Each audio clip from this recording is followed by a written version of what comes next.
حسن ايش قد عليه دين؟ طلع القائمة ما تخليه وفيها يلا. ايه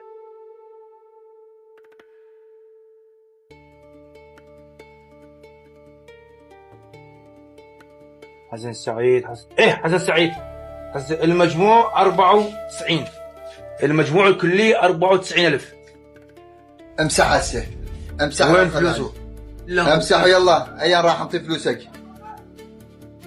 رجع بالباقي يلا. هاك واصل. اوصي حسن بعد لا يشتري منك لان انت تستغل العالم. اي والله. يلا رجع الباقي. شكو بيناتكم. عمو محمد هذا يكتب زايد الدفتر ويستغل العالم. ما يشري ولادي، ما يشري، حرام هذا. انت تاكل حرام لاطفالك لعائلتك. انت ليش فضحت قدام العالم خاطر الله؟ انا بعد من هنا ما اشتري. هذا قليل بحقك. راح افضحك قدام المنطقه كلها. ما حد ما يشتري بعد من هنا. يعني انت تستاهل.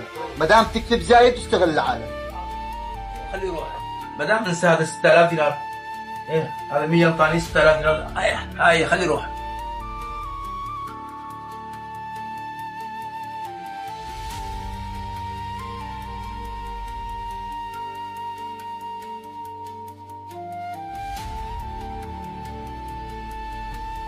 حسن من رخصتك بالله.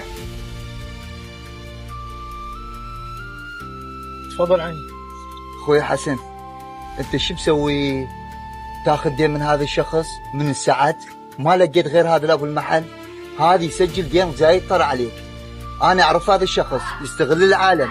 وثاني شيء جايب العلاقه وقايل له هذا فلوس مالتك. هذا الفلوس انا خليته على العلاقه. تعرف ليش؟ هذاك اليوم قبل اسبوعين جيت انطيت لك فلوس ما قبلت. شو اسوي؟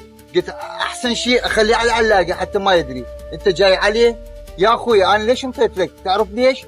انا اريد اساعدك لان انت وامك فقيره هنا بالمنطقه. على مود هاي ساعدتك وانت ما قبلت من عندي.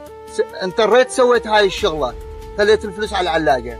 هسه اخويا انا اخذت الفلوس من ايد شو اسمه ابو المحل. واتمنى لا ترفضني. هذا الفلوس زكاة مو من جيبي. زكاة اذا ما اعطيك الك راح انطيها على غير واحد. هكذا الفلوس لا تتعاند وياي يا اخويا.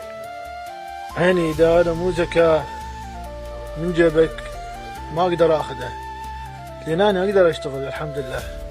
بس اذا زكاة اقدر اخذها من عندك. هاي مال الحنطة مو صار حصاد. هاي من الحنطة انطيت لك اياها. زكاة هذا اخويا والله العظيم مو من جيبي ترى. اذا ما